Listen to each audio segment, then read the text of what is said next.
Hello, everyone. Good morning, good afternoon, good evening. I should take a sip of water first. Hello, Michael. Hi, Julie. Yes, gotta have that water. Yes, I got to because it's been so dry lately. Anyway, good morning, good afternoon, good evening, everyone. Thank you for joining us. Appreciate you being here. You want to show up for something and you're here. We appreciate you being here with us. Today is November 4th, 2024. We are in November now. It's beautiful weather, beautiful everything except I don't want to say too much because Michael will be like rubbing it in, Julie. It's cold over here. My name is Julie. I am from California, and Michael Williams aim from Canada. I want to say hello, Michael. It's good to see you. Always good to see you, Julie. Always good to see you. Hello, everyone. Happy Monday. All right, let's have some fun, Julie. Yeah, let's have some fun. Well, everyone, as you can see, today we put out a topic called wealth creation, right? Michael, I'm a silly person. I've always wanted in the know. So I'm really actually looking like asking the on looking on internet and find out how many people are in the world actively searching to create wealth, like seeking for ways to create wealth. I know you and I are, and a lot of people are watching this channel and our discussion are actively searching for ways to creating wealth.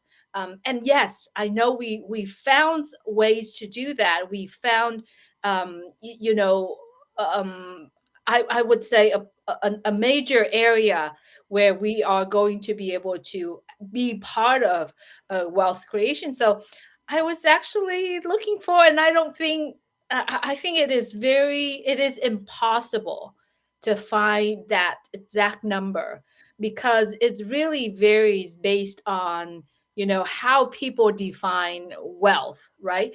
And it's also it's depend on what kind of metrics, or is there a way for us to measure wealth. But we know that there is significant amount of people around the world expressing or actually showing the way that they want to improve their life and build wealth at the same time. Well, Michael, knowing what I know today, I believe there are three major wealth creations that I could see, right? The first thing would be entrepreneurship. Like you and I, we can see that there are so many more young adults now, find a ways to become an entrepreneur. And whatever that desire of what they're doing, entrepreneurship, I believe, is one of the area that people are actively seeking to build wealth.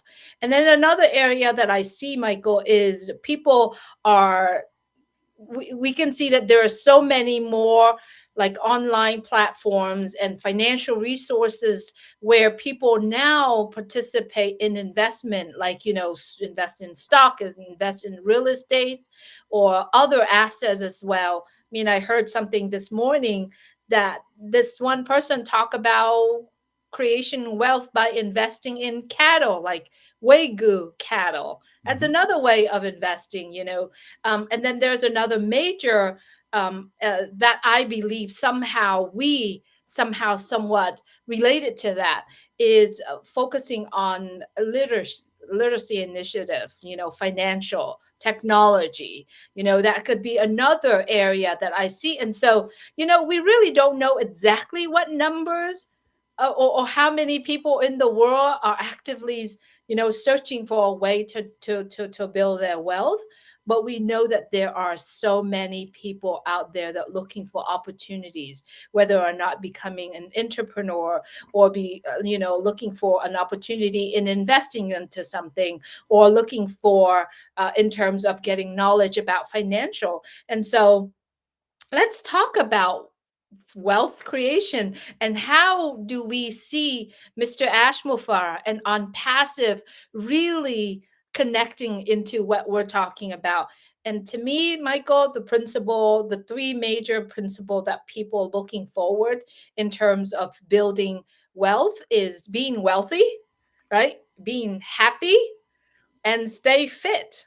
I mean, those are the three things. I think if we could achieve those three principles, I would call it, we're probably going to be very well, happy, healthy. Of course, we can talk about clean and safe environment to live in, or we can talk about the harmony in our family as well. And so let's just dive into that, this subject of wealth creation, Michael. Does that sounds good? I hope you like the subject. Yes, it's a great subject. I love talking about wealth. You know, we know that there's a lot of resources that are out there, Julie. You know, over 3,000 billionaires around the world. But the issue when it comes to wealth is that the bulk of the people, that billions of people, right? Billions of people, over 6 billion, people, 7 billion people, basically everybody on the planet. You know what I mean? Because when you take out the people who are considered wealthy, right, from a financial standpoint, when you take those people out, the bulk of the people are still left. So it's really a handful of people can truly call themselves wealthy. When we define it by the abundance of money, right? And so because of that, you wonder, well, how is it possible for someone who doesn't have? How can they create wealth? Because people would like to have access, have resources that they can use and share to help other people around the world. You have people right now that are using the little that they have and they're helping others with it. Imagine if they actually had abundance, the amount of good that they would do. But yeah, I certainly agree with you as far as, entrepreneurship. That is certainly one way that people go about acquiring wealth. Um, you know, Being an entrepreneur, having your own business, working for yourself, all of that. But at the end of the day, though, if you don't have the access, if you don't have the resources, access could be knowledge. Maybe you don't have the access to knowledge, right? You talk about real estate. You want to get involved into real estate, but you may not have the knowledge as to how to go about doing it. Okay, am I looking for cash flow properties? Am I looking to do some sort of flip? Where I buy something that's under appreciated, you know what I mean, and I go build it up, and then I go in turn sell it. I make a profit that way. What am I looking to do? Am I looking at new builds? Resales? All these different things. How do I go about doing it? How can I actually, acquire an asset that's worth so much, and yet I have very little amount of money? How can I control something like that? So there's so much information and knowledge that comes with all of that, Julie. And the same goes for stocks and bonds and mutual funds and all of that. It's the same thing. Yes, there are advisors out there that you can go to and sit down with and all of that. But the reality, though, Julie, is that a lot of these things, majority of people are not making any money with it. You all often hear about, you know, um, people who are doing well in the stock market, and yet if you speak to the average person, right? Either they don't have a stock portfolio, or they'll tell you, oh yeah, I bought this stock or that stock and I lost money. You know what I mean? Because people are always looking at the now attitude. They want it now, so they put money into a stock, and the stock is going up. They're all happy, but as soon as that stock is falling, they want to sell, sell, sell. Get me out of that. I mean, not realize that it goes in cycles, right? It goes up, it goes down, it goes up, it goes down. I was just reading this morning about Warren Buffett, and he's still busy selling off, his Apple stocks and some other stocks that he's like billions worth of it that he's liquidating, and just holding it in cash because of all the uncertainties in the marketplace. The U.S. has an election that's coming up. So, there's some uncertainties there depending on who wins. What will they go towards? What will they be favorable when it comes to investing and so on? So some people rather hold their funds in cash right now until the dust settles, and then they get a clear direction, and then they head back into the market. But for the average person, they're not privy to all of that. they don't know how to go about doing it. So that's what we talk about: access, having resources and knowledge whereby they can go about creating wealth for themselves. Julie, so definitely that is an area that people can explore. But my interest really is, how can we, help people create that wealth, be able to protect that wealth, be able to grow the wealth, and also be able to leave it as a legacy for the next generation, right? That's kind of the path that one, ought to go in. And I believe, Julie, in what we're engaged with, that's exactly what we have. We have the ability, to get involved in this business, in Onpassive, um, to be able to create that for ourselves and our family, right? To be able to grow it, to be able to pass it on to the next generation, and so on, right? So there's a lot of opportunities, but people have to be in a position to be able to recognize it so that they can also benefit themselves, Julie. Yes, let's dissect on what you said. Earlier you're talking about Warren Buffett, selling all his asset. A lot of people think wealthy means you have a lot of money in your bank. Obviously, we talked about you talked about Warren Buffett, selling all of what he has Mhm. and then keeping that cash Mhm. together. Yeah, And not all, but some. not all, right, Want to right. be accurate. Not all. Yeah, yes, and we know he has investment in stocks and real estate, but talking about stocks, investment in stocks, there's portfolios, there's mutual funds, there is so much more in that, but because of the knowledge that he has in the market, it's causing him to take the action that he did. So let's talk about it. Wealth is not just having lots of cash in your bank. As a matter of fact, the richest people in the world don't have that liquid cash, but they have a lot of assets. So people really need to really understand what's the asset and the liability and the liquid cash on the side. Yes, let's talk about that, Michael. Sure. Well, asset, as Robert Kiyosaki defines it, asset is something that feeds you. I like that. Yeah. Asset is something that feeds you, right? People go in to buy a whole bunch of cars, for example, right? But it's a car is not an asset. You know what I mean? Because it depreciates, it goes down in value, et cetera, over time. We're not talking about antiques, and you know what I mean. We're talking about regular average car that the majority of people purchase. Yeah, it doesn't increase in value. The minute you drive it off the lot, it's actually dropped in value, right? But certainly a person go buy a property, right? Whether it's a commercial property or residential property, right? Usually it goes up in value. It increases in value over time. Sometimes double, even triple, the value over time. So that's an asset, right? It's something that's going to feed you. It grows in value. It increases. So people want to hold on to assets, right? And so not necessarily in a liquid state, right? So having cash sitting in a bank account, that's liquid state. And if you do have cash sitting in the bank account, chances are it's not growing. I think I checked recently, and I think a 12 months to 18 months term deposit at this institution that I use, they offer around 3%, just a little bit over 3% a year is the return. But you have to factor in inflation, Julie, right? So if inflation is 2%, right, and the return is 3%, that means my funds is really only growing by 1%. So that's not going to really do anything for anybody over the course as the years go by. So that's certainly not what I would want to do if I want to leave a legacy for my family. It wouldn't be just put my money in term deposits or let it sit in a bank account. Certainly not.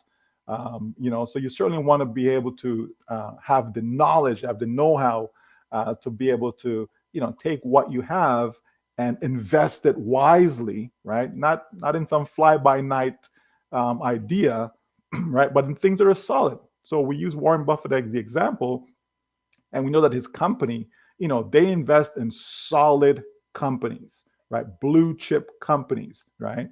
That's where they put their money, and over time, it has proven, to be successful, right? But unfortunately, people have very little, Julie. So, oh, I got, $5,000. And so they put that $5,000 in and they expect it to triple, in 1 month. You know what I mean? Like that's what they're looking for. So they're gonna find some vehicle that they can throw it in and it's gonna triple or quadruple or whatever. And what normally happens is that they end up losing it, right? As opposed to putting it into something that is sound. Yes, you're not going to make a lot, but if you allow time, as the years go by and it compound and all of that stuff, right? It will grow, it'll increase in value. So people certainly need the knowledge, Julie, which now in this day and age, there's so much that's out there. People just go on the internet and gather this information, right? But obviously, you want to get it from a reliable source. Don't go to social media and have social media telling you, how to invest your money and all this stuff. No, Wrong right? place to be. Yeah, but there are sound principles, great books out there, etc., that people can utilize to help understand how they can grow their finances, and take it from there. When people are talking about the liquidity, that's things that you can readily convert, right? Things that are easy to convert with. So basically, cash and cash equivalent, right? So it's not necessarily just cash, but it's also cash equivalent, and meaning that it's instruments that you can convert, right, fairly quickly, into cash, right? Yeah. So for example, currencies, right? So maybe people's into cryptocurrency, so they may hold in some bitcoins as an example. Okay, bitcoins you can fairly quickly, in a matter of minutes, convert that into cash and have it sitting there in your account in cash, right? So people just have to understand, Julie, that the bottom line is that there's good things out there and there's bad things out there, and so you want to focus on what's good out there that you can hold, right? And then take it from there, because that's how you'll succeed in the long run, right? It takes time. It's not investing isn't something that's an overnight solution. It just doesn't happen overnight. It's not like that. That's what we talk about, the get rich quick things and all this fancy stuff, right? We're talking about sound principles of investing so that you're able to acquire, create, grow, protect, right? And then be able to pass on, right, as a legacy to your next generation. So that's what that's all about, right? And so let's keep it moving, Julie. Yeah, and that's what, our CEO, Mr. Ashmufar, is doing. He's Mhm. worked hard on it. He's doing everything to protect it, build a solid foundation, and then pass it on, building that leg, not pass it on, but sharing with other people, helping people to building that legacy, and that's how we see that's part of wealth creation. Michael, let's go into real estate investment really quick.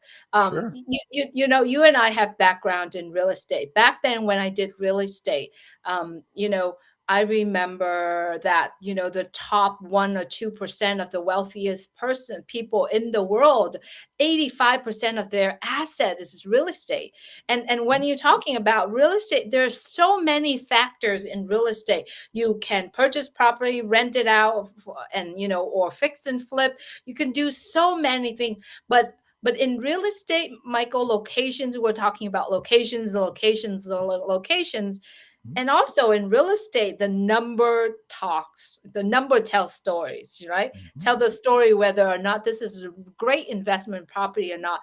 And one of the things that I remember with real estate is that when you purchase real estate, you get safe in tax. I mean, you and I are not tax advisor, you and I are not Mhm. financial, but kind of like based on our experience, and not only that you save in tax wise, but you also have a chance to build wealth.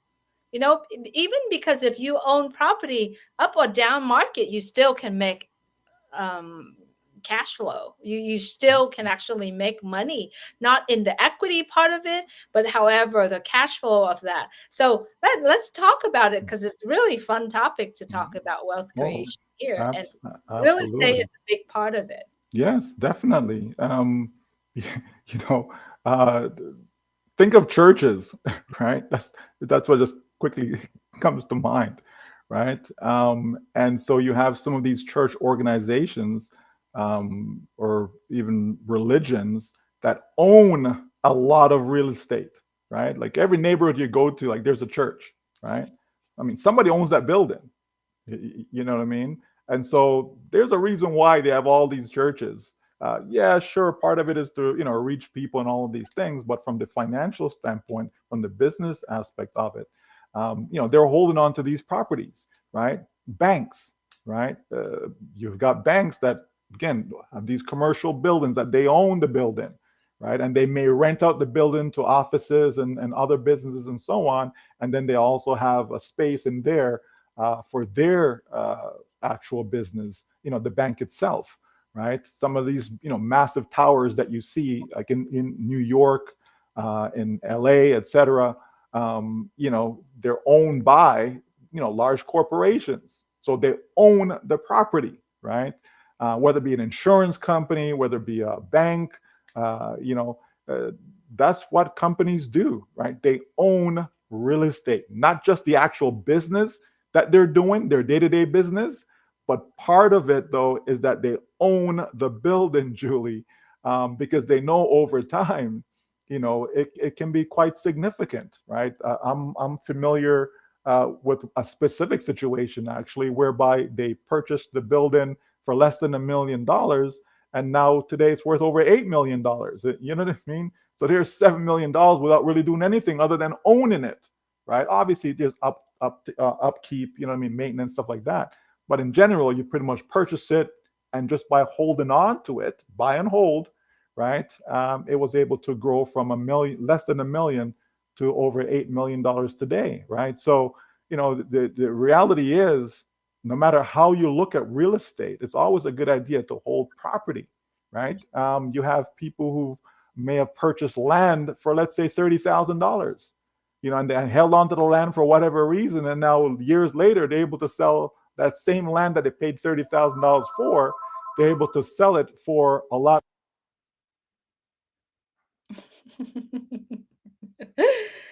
It I, never fails, Julie. Didn't this happen last week? I, Right? I got 2 calls so far since we start the live. I know. Yeah, I'm on the live. Sorry, can't take your call right now.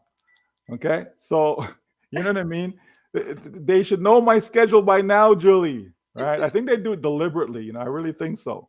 Right? They want you to bring them on. Must be, right? But the reality is that, so many people, not just individuals, right? Not just from a personal standpoint, but from a business standpoint, you see a lot of commercial buildings all around. Somebody owns those plazas. Somebody owns the mall. You know what I mean? And you have what's called real estate investment trust, that also participate in that marketplace as well, Julie.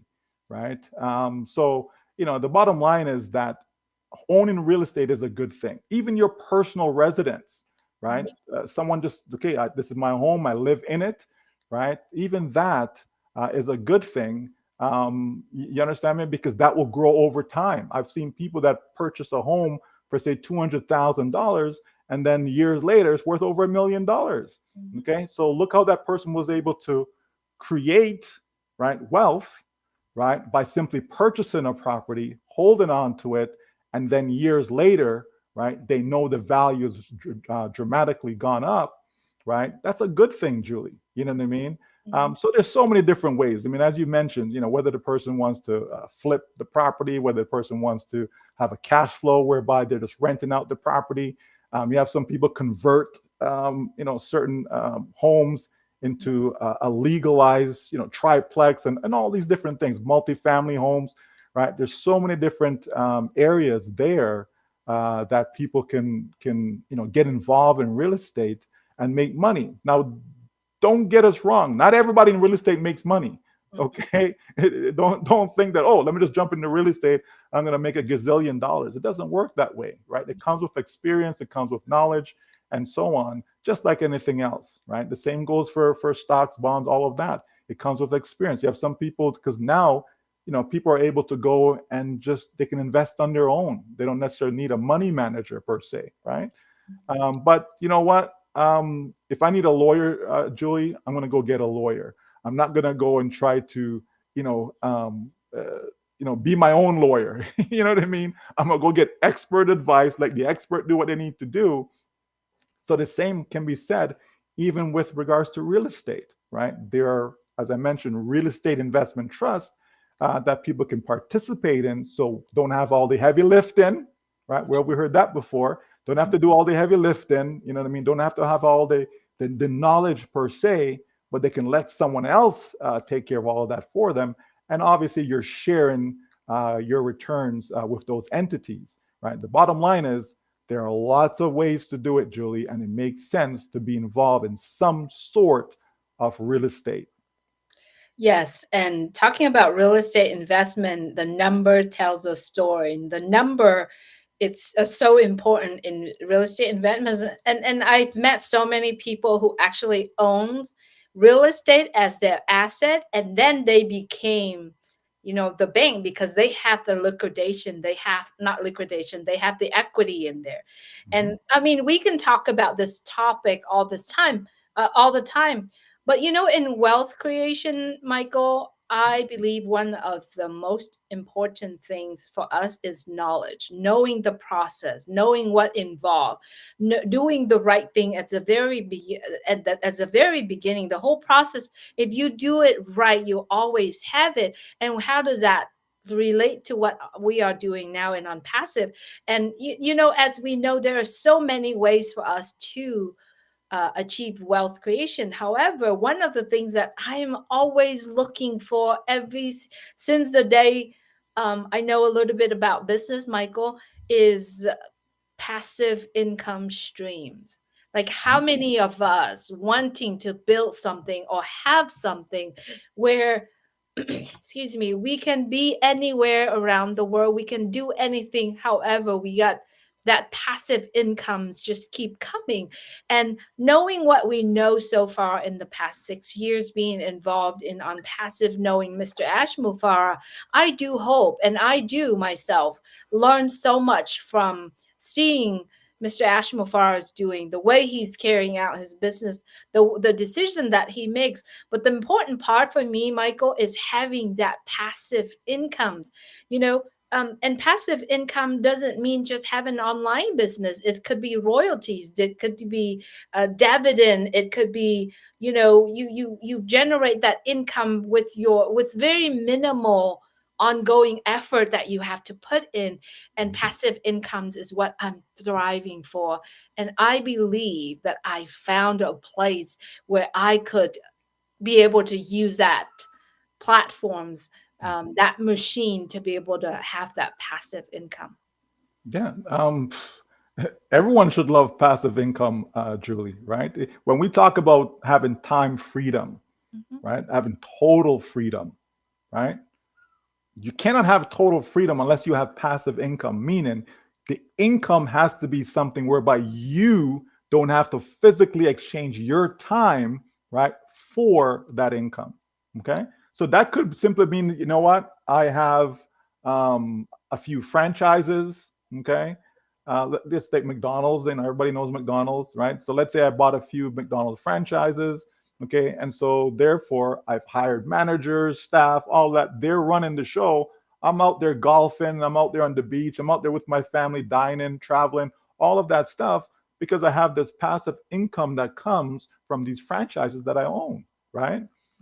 Passive income could be that, I've built up a lot of wealth, I've invested it, I've money managers, all of this stuff, and they're, providing me a dividend every month or every quarter, whatever the case may be. But there's a cash flow that's coming back to me. I don't have to exchange my time for that, right? But what I love, Julie, what I love is being engaged in a business such as on passive, whereby I can build it up. So as I have customers, customers, customers, customers. So let's say I have 1,000 customers, Julie, right?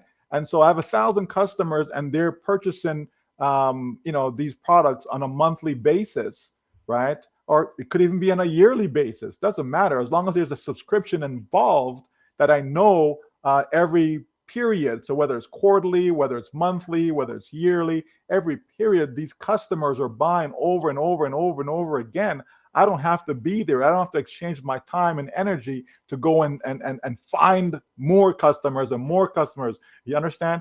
That's also passive income from the standpoint of as long as the sale is being made, and you have recurring sales, Julie, I can be out there golfing. I can be out there, traveling, right? Visiting all these wonderful countries around the world, right? Being spending time with my family, taking my wife out for dinner, whatever the case may be. I can be doing all of this, right? While my business is being run in the back end and it's providing the income that I need, Julie, to move forward, right? So I've always loved being involved in business, especially small business, and it's right because the average person don't need a lot of money to go get a McDonald's franchise. $500,000 depending on the location, right? Location. Some of them $1 million, right? Okay, how many people have access to that kind of funds, right? Whereas these small businesses, I can spend a couple $100, $200-300 I can spend, I can get involved in that small business. So that now gives access to almost every single person on this planet, Julie. You know what I mean? The 6-7 billion people that's out there that's looking, that's in need, right? That's their arena. That is their arena. They can come into Onpassive, right, for a small amount, right, and watch all the heavy lifting being done on their behalf, right? All they have to do is be engaged, pay attention, right? And then as a result, as they're generating these customers who are purchasing products, this cash flow is coming in, Julie, right? So that's why they can be off and doing whatever they need to be doing, because you have this money machine, if you wish, right? That is, on autopilot, right? You don't have to touch it. You don't have to play with it. You know what I mean? You don't have to instruct it, right? It's all there, and you have all the tools, all the resources that you need to make sure that this thing is churning out what you're looking for on a regular basis, on a consistent basis, right? And so that's what I love because it gives a level playing field to everyone. It's not just for those who have the millions of dollars, Julie, right? Because there's a big difference. If I have $1 million, right, and I put it in this particular fund and I'm getting, say 6% a year on my money, okay, well, 6% on $1 million a year, Julie, right? Thank you very much. I will take my $60,000 a year, right? But if I only have $1,000, right, and I say, okay, put it in the same fund, okay, this 6% a year is not going to do much for you. You know what I mean? Now you're talking about $60, right? So that's why people, when they have small amount of money, they take these massive risks by putting into all these crazy stuff, hoping, that lottery mentality, hoping that they're going to hit the jackpot, and it doesn't work out and they lose their $1,000. You know what I mean? Whereas the person who's got millions of dollars, they can get 3% a year, 4% a year, 5%, and they're okay with that because they know they have the dollar amount to make it work for them, right? It's a massive difference, Julie. So that's why I love these small businesses, right, that people can get involved in, right, and make it happen for them. So here's Onpassive that, you and I both involved in it, and on so many others that they know, right, that, hey, guess what? It's going to work on my behalf. It's going to give me the income that I'm looking for, right? It's just a matter of time. Like we talked about, nobody gets into a business today and become an overnight success. That rarely happens. Yes, it can happen, but it rarely does, right? It normally takes time. There's time involved in that. You know what I mean? And so, we are grateful and we are happy that our CEO, Mr. Ash Mufareh, decided to go down this avenue to be able to put something together that can help so many people around the world, right? If he didn't do it, who would have done it? No one did it before. You understand me? So why do we think somebody will do it after, right? So we're grateful that he's put it to work, and now that's going to empower us that we can piggyback on that, and we can now start to distribute that wealth that is created because of this company, Julie. Absolutely, Michael. And, wealth creation is a multifaceted process that we can talk about all day that involves so much combinations of, strategies, educations, disciplines, and financials, and all of that. And we're so blessed to be part of Unpassive, be part on this journey together because we didn't have to do all those heavy lifting, like you said. Everything is streamlined for us, simple for us to do. Yes, we are in the process. We do experience the up and downs, the difficulties are part of it. But once that system, once that we're talking about cat mode before completed. It would be very streamlined, very easy, and for all of us, and it is open for everyone. We haven't, we really don't need to do any heavy lifting. It's there for us, it's creating for us, and that's a reason why we are so grateful to actually be able to sit here and say, yes, we can create wealth in this space that we are in, Michael. Because how many people in the world that actually looking for, actively looking for ways to creating it, and we do have that way. And I believe it is one of the um you know phenomenon, once that is, that we actually experience part of it, you know and so we are on that way, and all we got to do is stay in touch, stay close to it, Mhm. and really get to know what is it that we are doing, experiencing it, and so yeah, I really enjoy this conversation that we have, Michael, and I'm so looking forward to more to come. Absolutely, Julie. Because when you think about it, right? When and again, I'm going back to Warren Buffett, right? Okay, when he invests, he's not investing for the short term, right? He's investing for the long term.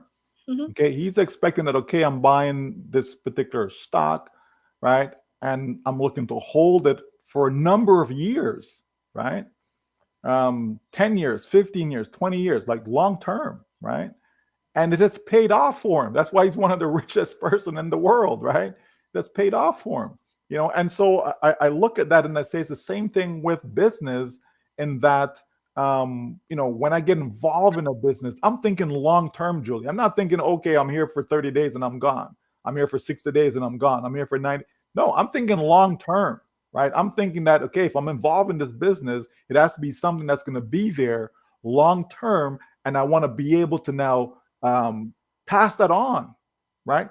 We always talk about family dynasty, creating a legacy, all these things we've always talked about, generational wealth, right? We want to be able to pass that on to our children, right, and their children, and so on, right? That's what you want to do in life, I believe. You know what I mean? Not just make it for yourself and enjoy it while you're here, and then when you're gone, well, who cares what happens? You know what I mean? Who cares if they're on Skid Row after I'm gone? Who cares if they're homeless after I'm gone? No, you know what I mean? You want to be able to build it, and also be able to keep it. You know what I mean? And so when we get involved in a company such as Onpassive, we recognize the fact that, yeah, this is long term. This is not for 1 year. This is not for 2 years. This is for years upon years upon years to come, right? And so, once everything rolls out, Julie, and the customers then starts to come in, right? Then you have a business for life, right? For life. Right? And that's a good thing. That's what people want. That's what people are looking for. As much as they want now income, but they also want something that's going to be there. Yes, give me some now income. Absolutely, because people want to pay bills. But they also want to know that it's going to be there long term for them. Because what's the point in getting some money now and then tomorrow there's no more money to get because the business is gone? Like, what's the point? No, Now you have to go start all over again. And you know what I mean? No, you want to be committed to something, right? That's going to be there for you time and time again, right? And that in the end, right? It's all about winning, right? It's all about winning in the end. And that's what we have with our company. absolutely, Michael. And it is so important for people to adhere to that core principle of our company. What are those principles? We do it right from the very beginning. We do it right. We stay transparency. We make it simple for people. We are creating values for people, right? And giving people a chance to, to help themselves and help others of people around it. And this is the place to be. This is where wealth is created, and also wealth is distributed also. Mhm. So yeah, let's end with that thought. Sounds good to me, Julie. Sounds good. Take care, everyone. Thank you for being here, and if you find that this is valuable to your friends, your family, and you know please feel free to share it out. God bless. Stay tuned and stay close to your ecosystem. All right, take care, everyone.